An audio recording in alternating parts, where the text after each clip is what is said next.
بسم اللہ الرحمن الرحیم۔ کثرت سے جہنم میں جانے کا ایک سبب ہے خود پسندی اور عجب میں مبتلا ہونا۔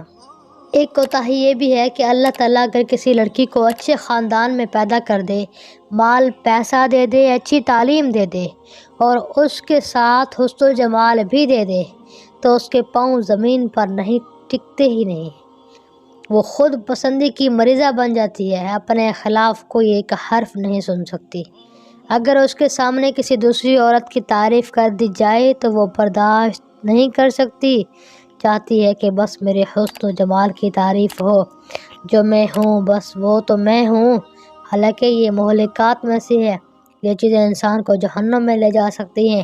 نبی کریم صلی اللہ علیہ وسلم کا ارشاد عالی شان ہے کہ اعجاب المرء بنفسہ، ہلاک کرنے والی اشیاء میں سے بندے کا اپنے اوپر عجب کرنا بھی ہے کہ میں تو بس میں ہوں، ایسی حسین ہوں، پتہ نہیں پری ہوں یا گڑیا، کیا کچھ سمجھتی رہتی ہے۔